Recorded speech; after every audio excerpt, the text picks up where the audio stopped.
This is concerning a book written by J.R. Green, M.A. He teaches modern history at Oxford, or at least he did. He wrote a short history of the English people. The history goes from 449 CE to 1874 CE.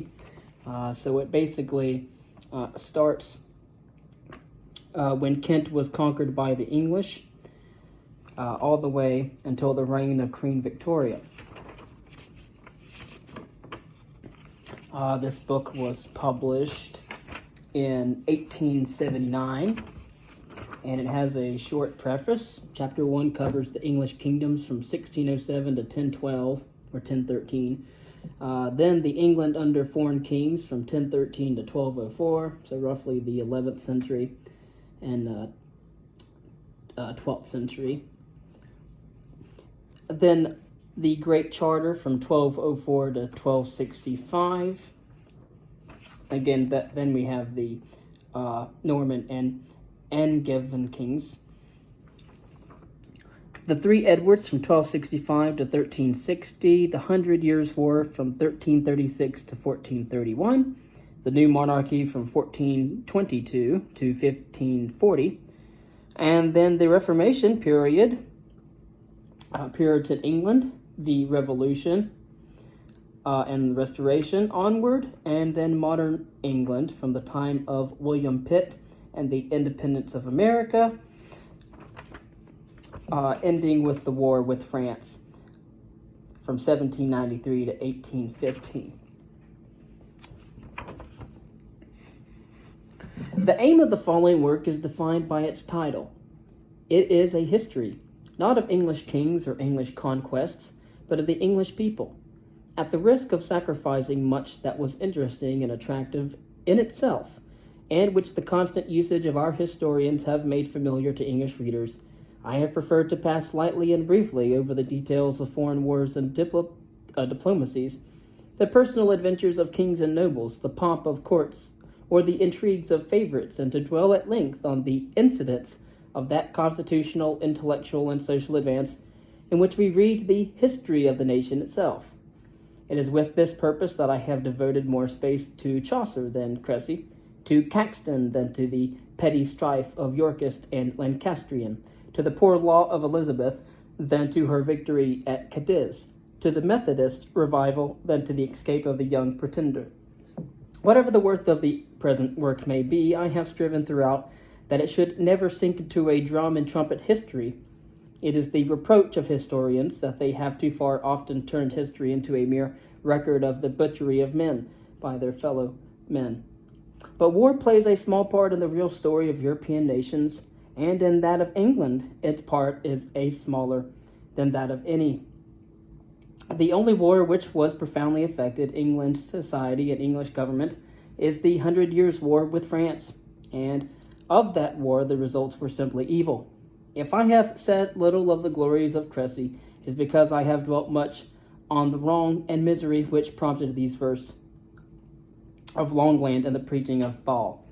But, on the other hand, I have never shrunk from telling at length the triumphs of peace. I have resorted to their place among the achievements of Englishmen, the Novum Organum. For example, I have set Shakespeare among the heroes of the Elizabethan age and placed the scientific inquiries of the Royal Society side by side with the victories of the New Model. And again, if you're not familiar with Novum Organum, that is a work written by Sir Francis Bacon. If some of the conventional figures of military and political history occupy in my pages less than the space usually given them, it is because I have had to find a place for figures little heeded in common history, the figures of the missionary, the poet, the printer, the merchant, and the philosopher. And you have to think, this is written in modern English. For a lot of these history, we would be able to read Old English, or what is now known today as Anglo-Saxon. In England, more than elsewhere, constitutional progress has been the result of social development. In a brief summary of our histories, such as the present, it was impossible to dwell as I could have wished on every phase of this development, but I have endeavored to point out at great crises such as those of the peasant revolt or the rise of the new monarchy, how much of our political history is the outcome of social changes, and throughout I have drawn greater attention to the religious, intellectual, and industrial progress of the nation itself than has, as so far as I remember, ever been able to be done in any previous history of the same extent. The scale of the present work has hindered me from giving in detail the authorities for every statement, but I have prefixed to each section a short critical account of the chief contemporary authorities for the period it represents, as well as of the most useful modern works in which it can be studied. As I am writing for English readers of a general class, I have thought it better to restrict myself in the latter case to English books or to English translations of foreign works where they exist. This is a rule which I have only broken in the occasional mention of French books, such as those that are well known and within reach of ordinary students. I greatly regret that the publication of the first volume of the invaluable constitutional history of Professor Stubbs came too late for me to use it in my account of those early periods on which it has thrown so great a light. I am only too conscious of the faults and oversights in a work much of which has been written in hours of weakness and ill health.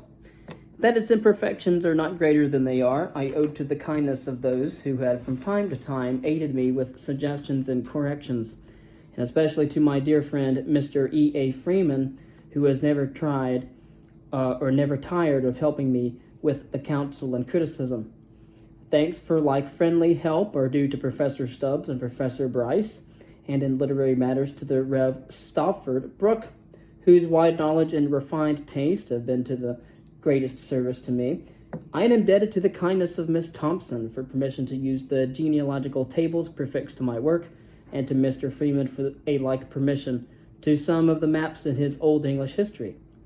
The chronological annals which precede the text will, I trust, be useful in the study of those periods where the course of my story has compelled me to neglect the strict chronological order of succession. In using this book as a school book, both teacher and scholar would do well to study them side by side with the text. And that was the preface. The preface of J.R. Green, M.A. It was published by New York in Franklin Square, 1879.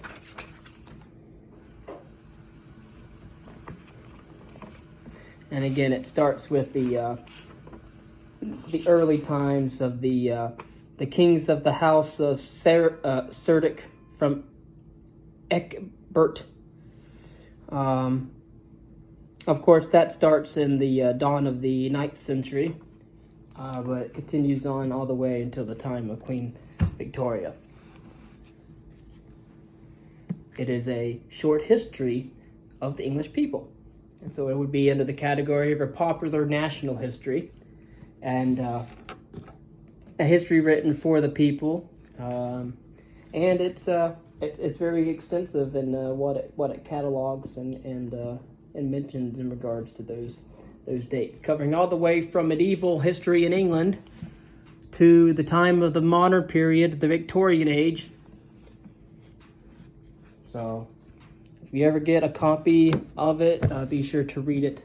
Very interesting book on English history.